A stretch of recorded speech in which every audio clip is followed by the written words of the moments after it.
Welcome to How I Got Here with me, Dreena Whitfield, the podcast where we dive deep into the incredible journeys of remarkable women who have found their path to success. Today, we're excited to have Michelle Ganey, the heart and soul of Lamiga Events, join me on the podcast. Michelle brings magic to everything she touches, from crafting unforgettable life moments to empowering creatives in business. Join us for an episode you won't want to miss. So today I'm here with Michelle Ganey of Lamiga Events. I am so excited to have her here with me on How I Got Here with Dreena Whitfield. Michelle, thank you so much for joining me. Thank you for having me. I'm so excited to be here with you. Of course, I love the yellow. It's Thank nice you. and radiant. Bringing sunshine in today.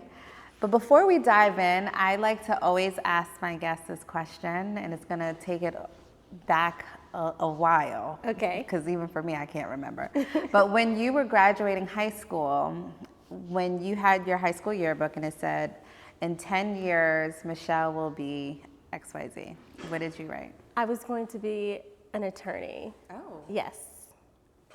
Completely different. Right. So was that always the plan? It was from the time I was in 4th grade, watching Claire Huxtable on The Cosby Show. I was like, this is what I'm meant to do. I love to argue. I'm type A. So it was always the plan to go to law school and become a lawyer. And so was that your trajectory after you graduated high school? Yes. So I went to college and got a degree in political science. Oh, wow. Yes, fully in. Yes. And then when I graduated from college, I didn't want to move back home, but I wasn't ready to go to law school. So I was going to take a year gap and study for the LSAT and then apply to law school. So I did come back to Atlanta. I got a job working full time, so I didn't have to move back home. I could support myself. And it was completely unrelated to law, but they had a legal department that I was able to move into. And thankfully, I worked as a paralegal for 6 years before deciding to go to law school, and along the way discovered a passion, another path that I did not invest in law school, because that is the hardest when you invest in it to now decide to do something different. I read somewhere that you jumped into creating your own event planning house based off of your own personal experiences with planning your wedding, which is a major overhaul. Like, I know I've semi-planned mine, but this is your world, so I know you dove like fully in. What elements of your wedding were you like, you know what, this is the path I need to take? Well, first off, it was many years ago. It was 23 years ago, and so there was no real career path to become, I didn't have people to look up to in terms of, oh, you become a wedding planner, you become an event planner, you start your own business. So I really didn't see it as a thing that you really did as a career. I just did it for fun. So with my wedding, I had 1 month to plan. We got engaged. Oh my God. Yes, November, got married in December. Wow. So I think that there were some soft skills that I already had that made me realize, like, I'm really good at this. I'm really good at putting the details, the logistics together, creating a plan.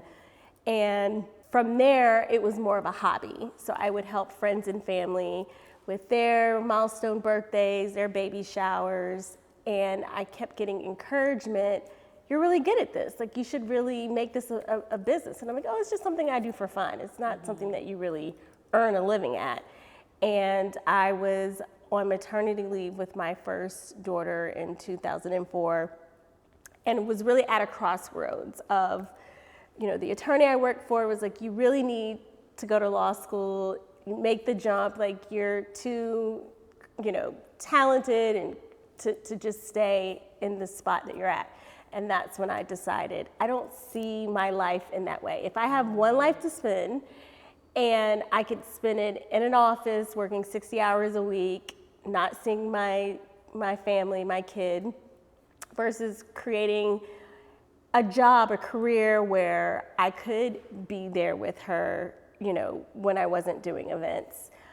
I still work 60-hour weeks, but I can be creative and when that time is, with my schedule and how it works. And planning events brought me alive. Like, everything about it, the creativity, being able to interact with other people, problem solving, taking something that doesn't exist and building something that is, memorable for everybody that is there is just all the things. I want to touch on that, but I want to bring it back to like when you first started, because there's a lot of entrepreneurs who have this vision of a company or a dream they want to fulfill, but they have a full-time job, and this is their passion project, right? Yes. So you started off that way. How did you even determine your price points, especially because you didn't have someone to say like, oh, this is who I'm going to aspire to be like? How did you figure that out? So the difference between 2000 and 2004, The Wedding Planner, the movie, had come out, and wedding blogs started to come on the scene. So, there was no Instagram. I'm trying to remember, I think maybe there was Facebook at that time. It was Facebook. That's when it first like kind of came Yes. out. Wait. So blogs were really big then. And I discovered the world of blogs and realizing there are people who are like me and who are creating these events everywhere, and being able to tap into like it's possible. And then I, started reading books. I started attending trade shows and education around running a business, and not just a business, but figuring out what I wanted my business to look like. There was one wedding planner that I sat in on a talk that she gave, and it really like changed everything for me, because she said, every year there are thousands of weddings. In my local market, there's 200,000 weddings. I only need 10. And I set my pricing for those 10 so that I can also be there for my family and my kids, because I don't want to run a business that becomes my life. So that spoke to me. So from the start, because I started my business with a family, I created a business model that allowed me to not make my business my life, not take on too much that I couldn't handle. So to your point, I did start as a side hustle. I started working full time, doing this little by little. And because of that, and having a family, I didn't want to take on too much too fast. So if I did 2 events, but they were the best events, and I served my clients, it really kind of created that word of mouth. So then I started getting referred by friends and family to their friends and family, and that's really how it started. So your family was really like the foundation for how you manage your schedule as an entrepreneur. And so since you started off as a side hustle, you were like, if I do 2 amazing events a year, I'm good. But then I'm sure once you like killed those 2 events, the referrals came in, word of mouth kept growing. How did you meet that demand? Was there a point where you're like, okay, now this is when I can take that leap to do this full time? It was difficult because I did have a family that I was contributing to financially, so I couldn't afford to just jump out there and be like, I'm following my passion. I'm doing this full time. I had to work with my husband and figure out what made sense. And so I made the decision to create another revenue stream. So at that point, I opened a wedding collective studio. It was, back then there was no, co-working spaces that we have now. I'm being careful not to say the brand names, but so it was a place where other vendors like myself could be under one roof. Back then we did meet clients face to face, so we were meeting in Starbucks, and there's a level of professionalism of I have my space, I have an address, you can come and see me. Yeah. So I opened the space, we had about 25 vendors under the space, and it allowed all of us to kind of grow together in our business. We shared marketing costs. We created one location for couples planning their wedding to come to and find quality vendors. Oh, I love that. So that is what allowed me to go full time. And continue to build my business and continue to, get enough clients and enough brand recognition to really go full time. You launched in 2004, and now you have been hailed as one of the leading international event planners. Are there any pivotal moments throughout your journey from inception to now that stand out as like these are the big events or opportunities that really helped take us to the next level as a company? There's been so many. I will say from the beginning, because I get a lot of DMs and questions about how do you do it, how do you start? From 2004 to 2007, it was a side hustle doing a lot of milestone birthday celebrations, and I found that a lot of the other small vendors that I were working with were also having some of the same challenges. And so I came up with the idea to do like a showcase our designs. We invited all of our friends and family. I think so many people take for granted the community that they already have. Your friends and family and their friends and family, and bringing them together in one space. And knowing that they came because their friend or their family member knows me, there's like already a bit of a trust factor. And so that's where a lot of my initial clients came from. And then that experience allowed me, in 2007, I did my first wedding, and it was like all the things in terms of just it being such a special occasion and being able to like take that journey with a couple and see it all come together. From there, in 2009 is when I decided to open my wedding collective studio.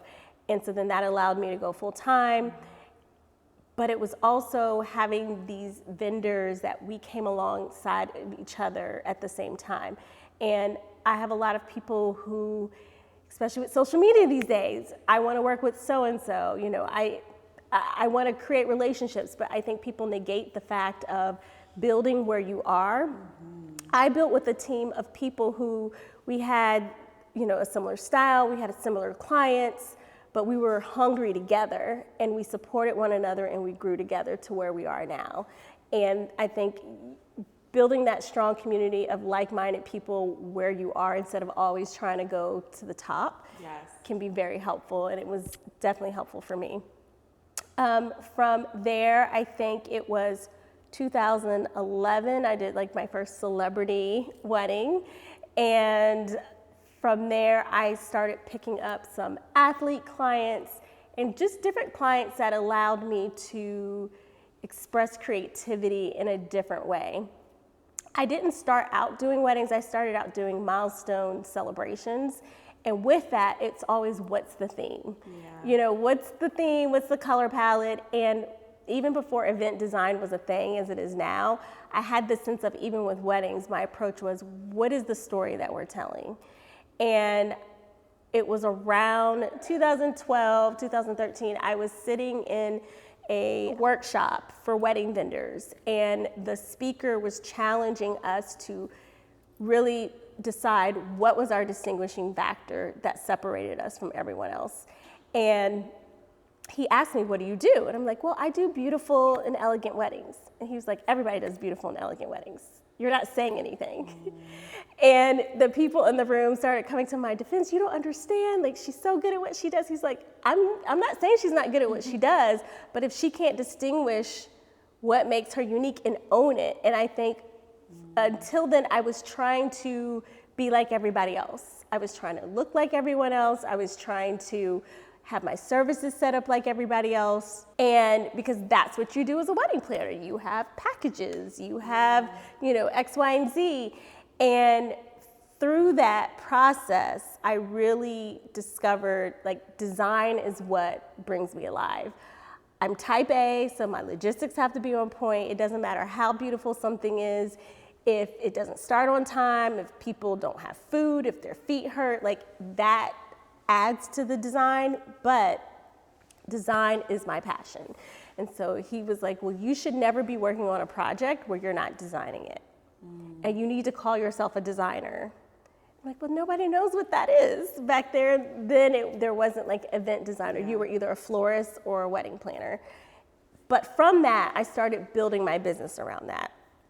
And I started to speak to a client that really appreciated design and that really wanted someone to come in and tell their story through the details. And when I built a brand around that and my website and all of my marketing, like the experience that I gave, then I started attracting the clients that fit, that style of planning and designing and what my company looked like. And I think that helped me set myself apart and really start to emerge from, others around me and really have a focus in what I wanted to do. From there, I continued to work with different celebrities. I think doing Cardi B's baby shower was probably another highlight point that kind of boosted me up another level, just with the press that came with that, and just being really proud of the concept that we designed and what we worked on. I continue to think that it's not about who the names are that you work with, but really what you deliver. And I get so excited when I have the chance to create an experience that hasn't been seen or done before, that really impacts people. And thankfully, I've continued to be able to do that and elevate every year of my career. I love how you talked about how you had to really sit down and figure out what's your differentiating point and what really makes you excited about your business, because it seems like that was like a extremely pivotal moment for you where you had to kind of it really helped take the business to the next phase of its iteration from when you started it. And so given that, what are some of the challenges that you've experienced over the years between coming as a event planner, then pivoting and saying you really love the design element while still growing your business? So what are some of the challenges that you have faced that you've been able to really turn into successful stepping stones to help contribute to where you are today? Right. Well, being based in Atlanta and starting in Atlanta, I started in a time where it was cotton and mason jars and hay bales and the rental inventory was rustic tables, and that wasn't my client. They wanted ghost chairs and chandeliers, and I really had to fight hard to get what I needed, to deliver what I needed, because it didn't exist and they thought those clients aren't here. And they were. It's just that they weren't being offered or shown something different. So it was having to develop confidence in my own design style and my vision, because that's why I was being hired. I was being hired because of my vision. And instead of just going with the flow and going with what everybody else did, I had to, sometimes it required me finding a vendor in Florida to build tables and having them brought to Atlanta. But then when they were shown and they were seen, it looked so different from what everybody else was doing that it helped me stand out. And people go, oh, well, if this is the look that you want, this is who you call. As well as then my rental vendors started to see, wow, she's really doing this. I guess we need to start adding to our inventory and bringing in some things. But it felt like everything was kicking and screaming and dragging, along the way, because it didn't exist and I had to literally create it. So that was definitely a challenge. I think. Look at you making your vendors step up and diversify what they have in inventory. And I remember there was a custom linen vendor when she was from Canada, and she came and she was like, everyone's telling me I'm crazy, that no one will pay for custom linens and no one will, they're fine with their satin and their overlays. And I'm like, no, I disagree with you. And together, she and I would work together. We would custom design linens for every event. So when you're comparing events and you're looking at somebody who's using the same satin tablecloths, and we're literally taking custom lace and cutting it and fitting it to the tables, it really changed the way, we looked at what was possible for events. How did you keep up with the emerging trends of the industry? Like you said, now it's event design is a huge component of any major activation.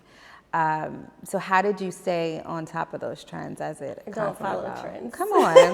Yes. I always hate what's the new trend this year, because trends come and they go, especially with weddings and even milestone birthdays and even brands.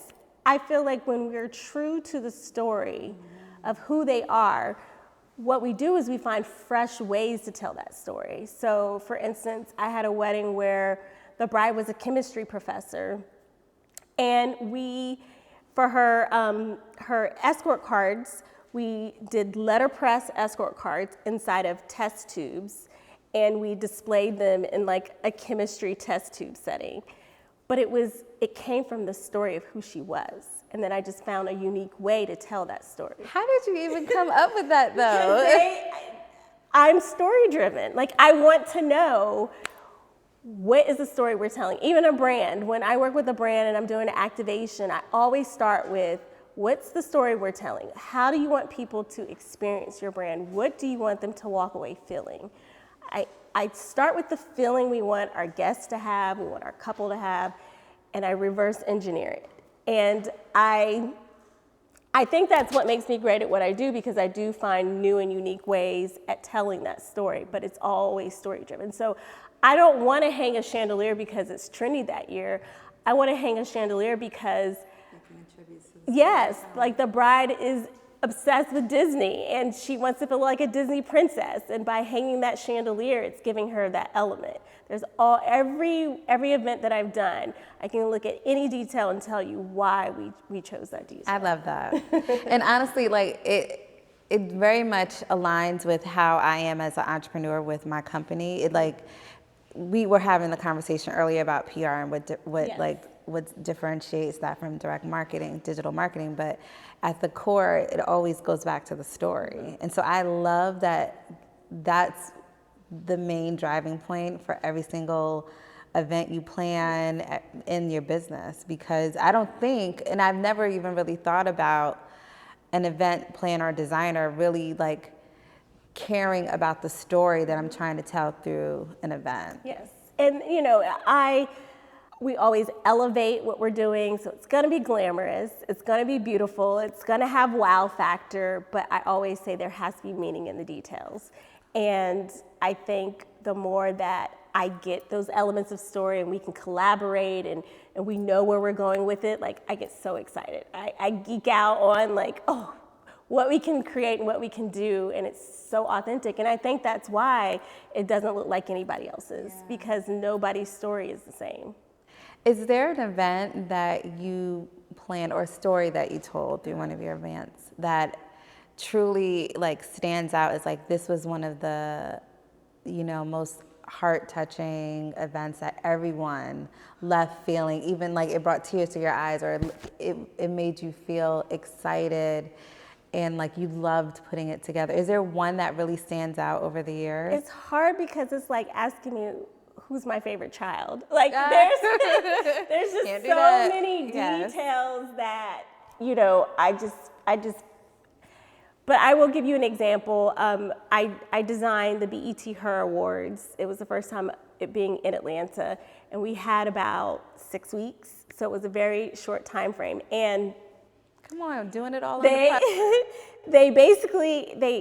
it was a new concept. They had their honorees, and all the honorees kind of represented a different point of Black culture, and that's why they were honoring them.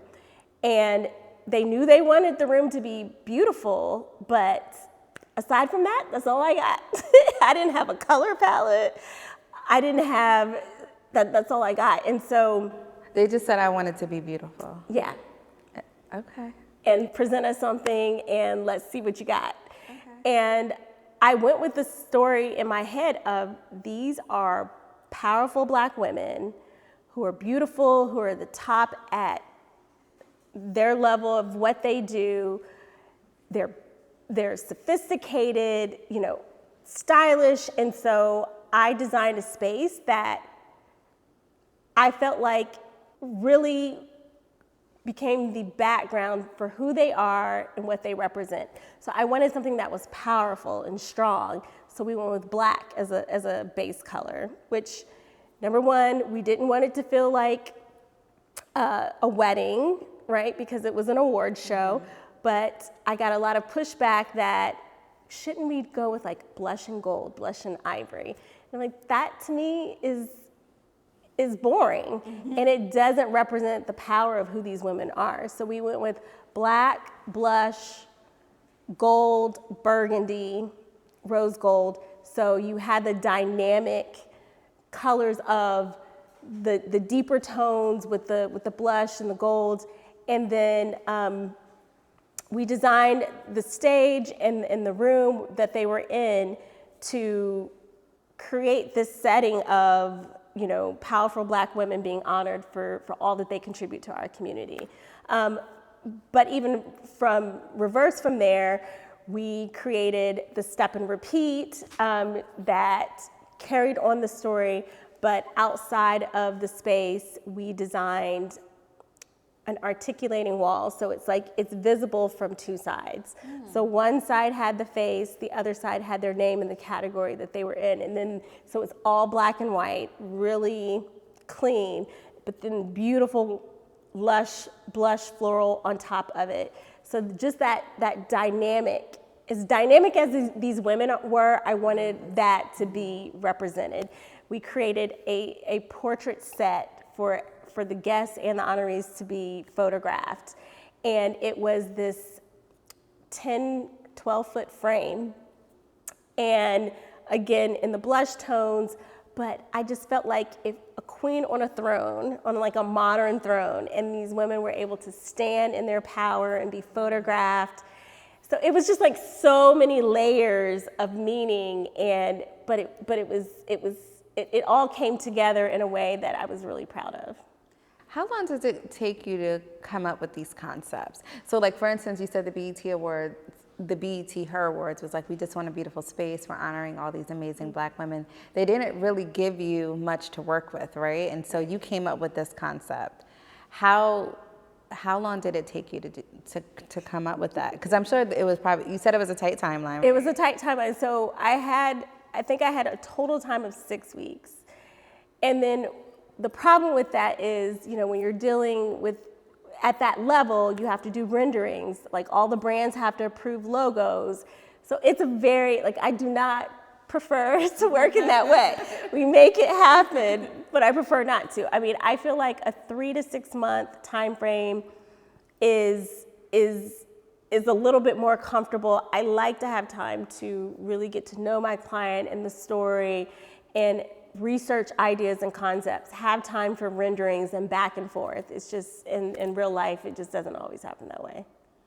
So I'm sure your schedule is pretty packed, right? I mean, you were telling me some of the events you have coming up even in March of next year. How do you take care of yourself? Like, what's your level of self-care that you? So important. It's so important. It's like, I can't keep giving out of an empty space. I can't be creative. I can't be fresh.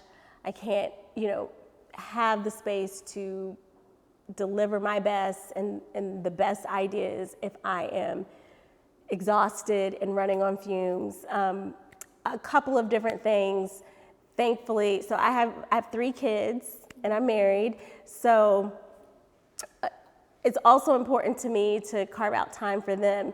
So the first thing is saying no, which is very hard, but I've had to create systems and processes that allows me to say no to the wrong things so I can say yes to the right things.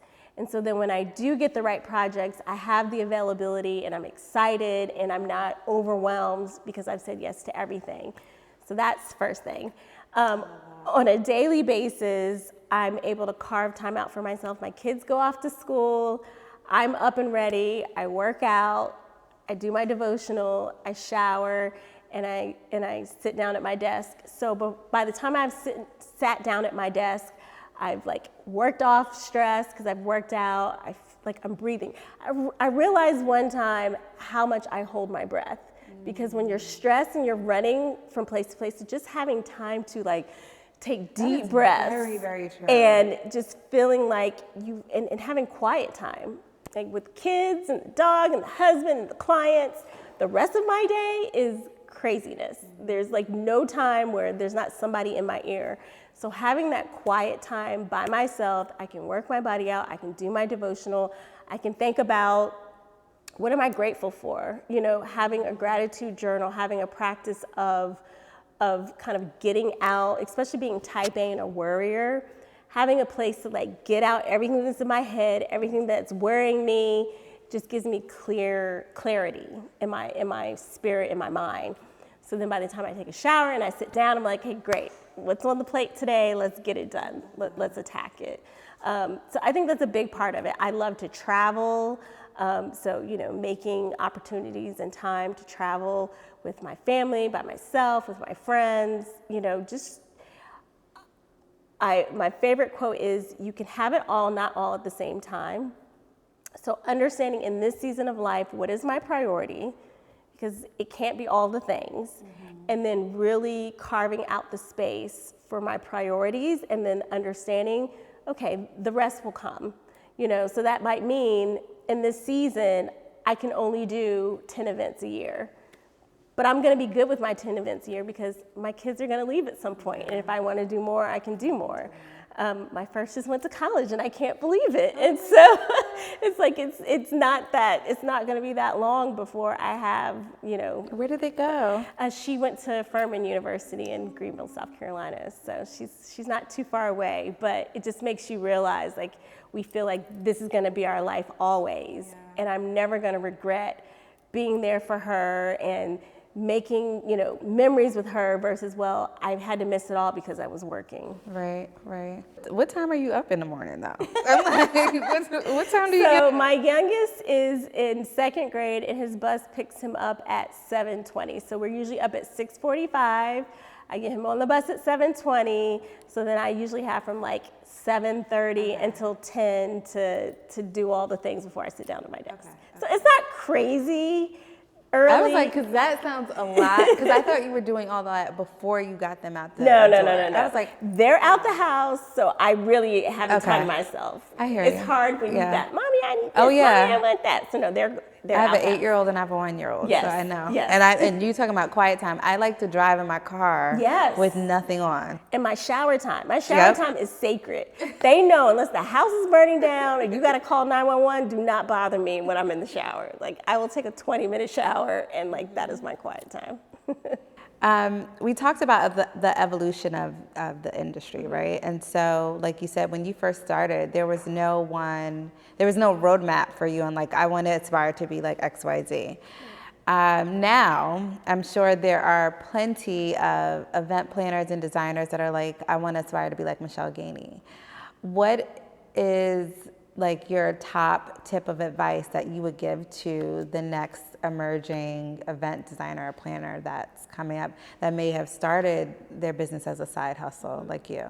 So my favorite tip and advice that I give everyone is find what makes you unique and make it your superpower. So the world doesn't need another me. Like, they don't need another Lamiga, another Michelle Ganey. But everyone has something that makes them unique, that makes their approach unique, and it's boring to look like everybody else and do the same. And you don't stand out. You really don't stand out because you look like, as you're scrolling, you look like everyone else. But when you lean into what makes you unique and that becomes your superpower. I was mentoring a planner who, she was, I can't stand out. I don't know what to do. I don't know. And so I'm like, well, tell me a little bit about yourself. And she's like, well, I'm from Nigeria, where, there's these beautiful luxury weddings, and like no one realizes like how wonderful our weddings are. And I said, but you're not talking about that. Like, you should be the authority on luxury Nigerian weddings. When someone Googles luxury Nigerian weddings, like, you should be what pops up, and you build a business around that. It doesn't mean that you can't do other things, but when you become an authority in that and you emerge, then you can, you can talk to people and show what you're capable of. And so I think people are so scared of limiting themselves by niching down, but when you niche down and you emerge as the expert, it actually allows you to stand out from everybody else. Yep. What's next for you? Well, I'm excited because over the past year, I've been working on a rebranding or a brand refresh, launching a new website. I think for me, it's not about getting bigger. So I'm not trying to, grow my business in a way that like adds a giant staff or big buildings, but just continue to elevate our services, continue to deliver excellence in our process. I'm a big process believer. I want it to feel seamless. I want, it to feel effortless for our clients. I want them to feel like we have anticipated their needs and taken care of them. And I'm also excited that we have really been able to create a market in brand activations. And so while we do weddings and we do social events, our brand activation clients have grown considerably, and I've really enjoyed that work. So I would say what's next is just continue to elevate our brand, continue to tell our story in a more meaningful, deeper way, continue to connect with our clients. I'm really proud that we have legacy clients. So instead of, very rarely do we work with someone one time, we really become their person. And so it allows me to serve them on a continuous basis and get to know them. And then it's just really easy because they don't have to continue to tell their story because I know their story. But just being able to elevate our services, our process, and do amazing work. Who's one of your legacy clients? Oh my gosh. I love that. It sounds so fancy. Well, legacy just means that I'm their person. Like I have a client where I'm about to do their 10-year anniversary party. And before that, so I did their wedding, and then I did their family Christmas parties, and then I did their daughter's birthday party in LA, and now I'm about to do their 10-year anniversary party. I'm their go-to. They know without question that I've got them, that I've got it taken care of, and that I'm gonna come in and just make it amazing. And so thankfully, I've been able to build those relationships where we just continue to be coming in, you're delivering, you're showing up. Yes. You're bringing excellence. I love it. Absolutely. So I want to ask you some quick fire questions. Okay. And so with these, you really just say the first thing that comes to mind. Okay, let's do it. Don't overthink it. Don't overthink it. Okay. So what's your go-to song to get you in the creative zone? So in the morning, I usually have my gospel playlist on. If I'm really I want to feel the vibe, it's Beyonce. It's definitely, I love Black is King, obviously Renaissance lately, but that's definitely if I need to feel like my best self, that's what's playing. On. Queen Bee is always the way to go. DJ or live band? Ooh, both. Both. That's what we do. We start out with the live band and we end with the DJ. Okay, I like that. Modern or vintage? Modern. Yeah. And what's one word that describes you? Gracious. Love it. What's one thing that you would attribute to the success of you and Lamiga Events? Having a mom who was my biggest cheerleader, who prayed for me, who, in this industry, there may not be a lot of, I had a lot of imposter syndrome. Come on. Who am I?